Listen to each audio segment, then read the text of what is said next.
Algumas coisas estão aguardando ainda, porque é preciso esperar os pilotos envolvidos no acidente poderem dar suas declarações finais.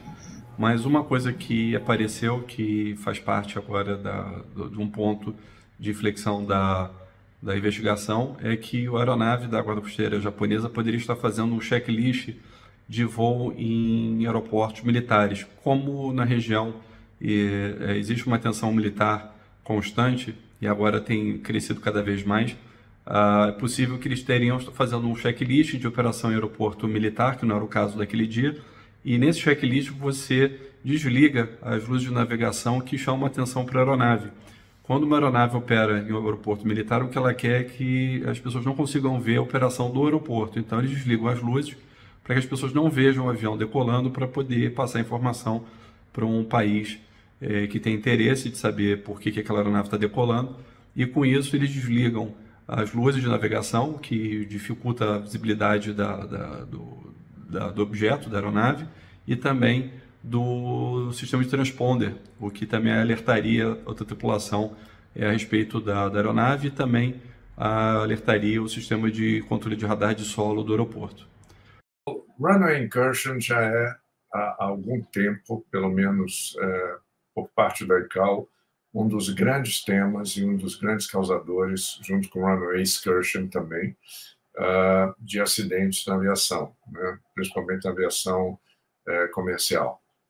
Então, a gente vê que nesse acidente já fica claro, quer dizer, nós estamos ainda debaixo da investigação, mas alguns pontos já são bastante claros quando a gente vê a transcrição entre a torre e o avião da Guarda Costeira, e também a torre e o avião que se aproximava, né?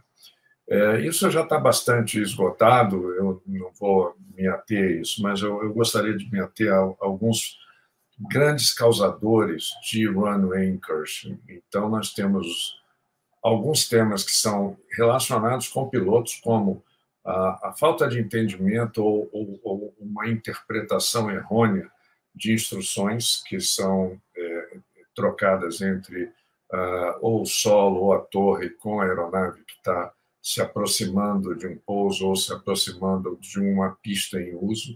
Isso é uma das causas grandes disso.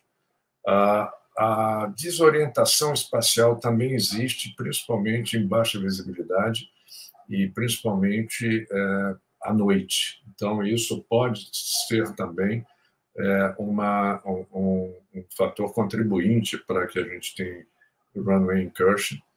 E o último, por parte dos pilotos, também é a falha em seguir procedimentos, né?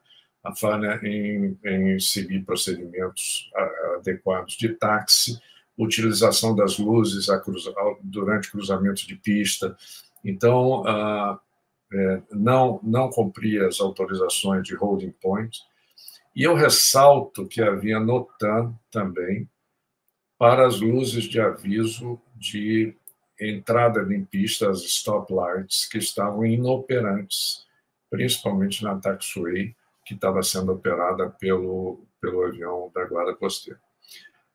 Além desses erros que são muito relacionados ao piloto, temos os erros de operação, que são os erros do próprio ATC, né? Que são instruções conflitantes, às vezes, que o controlador quer dar um tipo de instrução rápida, alguma coisa, e acaba conflitando. E, neste caso, me parece, lógico que a gente ainda não tem a conclusão, mas me parece que, ao final dele, né, do ATC, do ground, falar para o avião da Guarda Costeira que ele deveria aguardar na taxiway Charlie number one, esse number one pode ter causado uma confusão e uma interpretação errônea de que ele estaria livre para ser o número um para decolagem. Problemas envolvendo veículos, porque a gente fala em incursão de pista e também ela é decorrente de alguma coisa que não esteja prevista em taxiway ou pista, como veículos, objetos, animais, coisas que podem ocorrer. E também runway contamination, que a gente chama contaminação de pista, com debris, material que pode causar FOD, que possa fazer com que o próprio piloto, durante táxi ou durante o pouso, tente fazer uma manobra evasiva. Então, sob o ponto de vista operacional, esses são os três grandes contribuintes. E, por final, os itens relacionados com comunicação, que são barreiras linguísticas, né? Nesse caso, eram japoneses controlando japoneses, porém falando inglês, né? E equipamentos de comunicação com falhas, com intermitências. Então, isso também são fatores contribuintes para a gente ter uma runway incursion. Então, o aeroporto de Haneda é bastante controlado, bastante tráfego. É um aeroporto que tem um recorde de acidente não muito alto, mas, infelizmente, nesse dia nós tivemos essa fatalidade, né, para o avião da Guarda Costeira. E, por incrível que pareça, apesar da colisão, né, o A350 permaneceu na pista por muito tempo, até sair para a direita.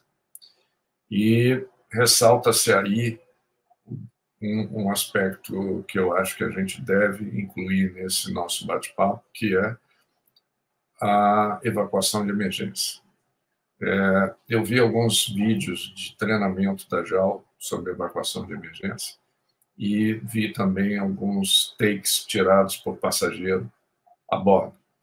Pelo que eu soube, que eu pude apurar, houve uma inoperância do PA da cabine. Então, todo o comando de evacuação foi feito através dos comissários com o megafone, pelo que eu tive lendo. Não sei se é verídico, mas me parece que eu li em mais de um artigo, né, e inclusive de uma revista estrangeira. Então, isso traz para a gente uma grande lição. Primeiro, a disciplina do povo, que se manteve aguardando as instruções.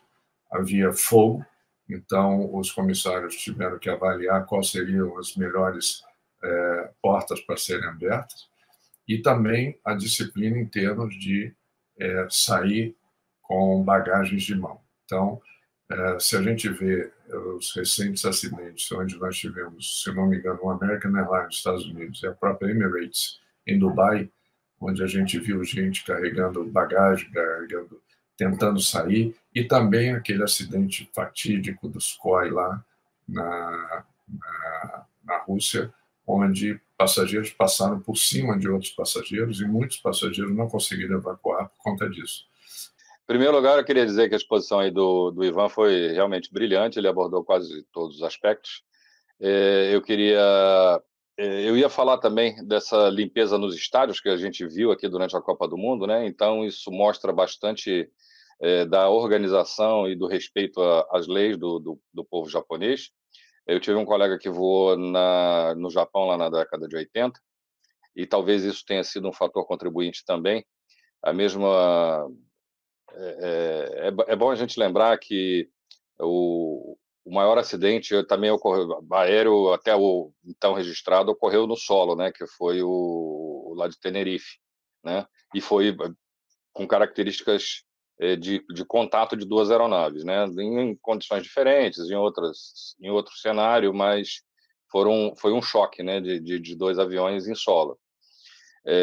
E naquela oportunidade a gente viu que o comandante daquela aeronave, o Jacob Van Santen, era um cara assim, digamos assim, meio arrogante, meio prepotente, tinha um power distance bastante grande.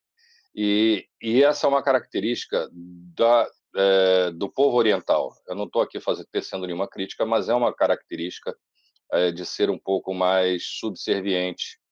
E eu não sei se o fato de ter havido um desentendimento no sentido de não entender a orientação do comandante, se o copiloto não teve nenhuma participação no sentido de uma omissão, alguma coisa assim, talvez agravado por fadiga, e de se manifestar com relação à instrução que foi dada diferente do que foi cumprida. O comandante, inclusive, ele já falou, ele já prestou um depoimento, esse depoimento, por enquanto, está sigiloso, não saiu, não vazou, mas eu já vi num site estrangeiro que ele havia dado um depoimento inicial, tá? Logo depois do acidente, antes de ir para o hospital, ou durante o caminho do hospital, ou logo depois que chegou no hospital, eu não sei detalhes, não tinha detalhes. Mas dizendo que ele teria sido ouvido preliminarmente. Claro, não foi aquele depoimento prolongado, mas preliminarmente ele já teria se manifestado.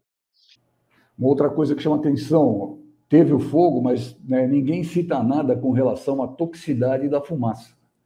Então, nós já tivemos problemas aí de aviões com material interno queimando e liberando, né, gases tóxicos assim bastante críticos, né? Então, uma coisa legal. Esse comentário do Vitor, né, Agostinho, eu achei bastante interessante e acho que é algo para se pensar mesmo. Pô, 18 minutos, né? Foi o tempo que o comandante teve, né, para vistoriar a cabine e ver se não tinha mais ninguém lá dentro e sair do avião. Com relação ao acidente, é lógico, nós não temos nenhuma informação de relatório, né, mas o comandante Ivan e o comandante Pamplona abordaram muito bem o assunto. Eu tenho só algumas poucas considerações, né? A barra de parada, né, a holding point, a C5, né, tinha uma indicação de NOTAM que elas estavam inoperantes. E aí fica o questionamento, né?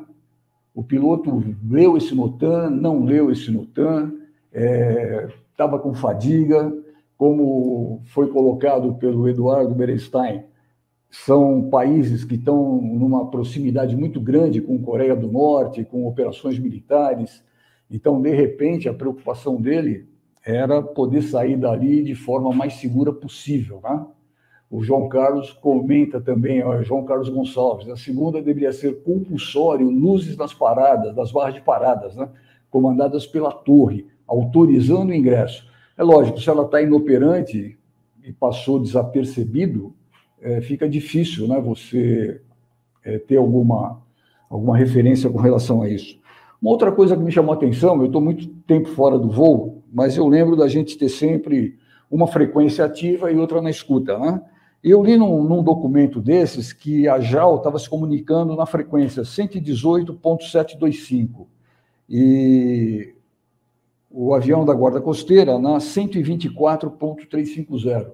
Então, eu não sei até que ponto isso pode contribuir ou não. Você perguntou das frequências, por exemplo, Confins é um aeroporto, eu estou lembrando agora, às vezes acontece em outros aeroportos, mas quando tem movimento reduzido, né, para hora, e eles estão em equipe reduzida, então às vezes acontece do solo operar, apesar de ser frequência diferente, o solo operar na mesma frequência, né, na mesma saída da transmissão da posição torre.